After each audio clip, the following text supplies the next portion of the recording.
రంగారెడ్డి జిల్లా చేవెళ్లలో బీజేపీ కార్యకర్తల విస్తృత స్థాయి సమావేశం నిర్వహించారు. ఈ సందర్భంగా దేశంలో మోదీ హవా నడుస్తుందని కొండా విశ్వేశ్వరరెడ్డి అన్నారు. ప్రతి ఒక్కరూ మోదీకి ఓటు వేసి 400 ఎంపీ సీట్లను గెలిపించాలని ఆయన కోరారు. గ్రామస్థాయి బూత్ లెవెల్ కార్యకర్తలే పార్టీ జెండాను మోస్తారని, తమ పార్టీకి కార్యకర్తలే బలమని కొండా విశ్వేశ్వరరెడ్డి తెలిపారు.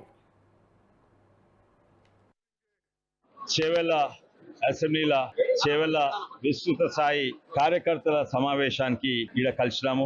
ప్రతి బూత్ నుంచి 10-20 మంది వచ్చిండ్రు. దాదాపు 4-5 వేల మంది కార్యకర్తలు అందరు వచ్చిండ్రు. సైన్యం సిద్ధంగా ఉన్నది. అక్కడి దిక్కు క్యాండిడేట్లే అనౌన్స్ చేయని పరిస్థితి. మా ఒక రౌండ్ క్యాంపెయినింగ్ కూడా అయింది. సైన్యం సిద్ధంగా ఉన్నది.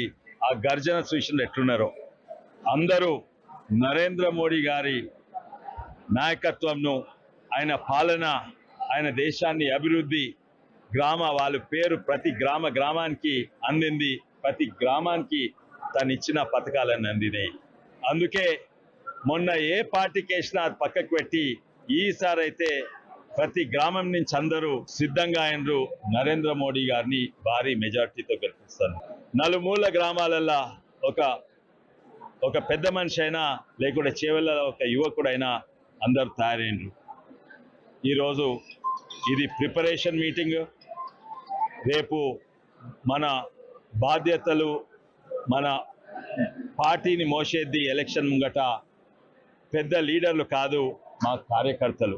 బీజేపీ పార్టీ బలమే కార్యకర్తలు, బూత్ అధ్యక్షులు, పన్నా ప్రముఖులు వాళ్ళందరూ ఇప్పుడు ఇక్కడికి వచ్చిండ్రు. వాళ్లకు పని రేపు ఎల్లుండి సందే మొదలవుతుంది. మేము వెనక ముందు చూడము. ఒకటే దిక్కు, మాకు పోటీయే లేదని అనుకుంటున్నాము. ఉన్నోళ్ళు ఉరికిపోతున్నారు ఇక్కడి నుంచి. లేకుంటే బలమైన క్యాండిడేట్కు ఒక టికెట్ ఇచ్చే ఇంకో పార్టీకి, కాంగ్రెస్ పార్టీకి ఇప్పుడు ఎవరు టికెట్ ఇవ్వాలని వాళ్ళు ఇంకా నెత్తిగొక్కునే పరిస్థితి. ఈసారి తప్పని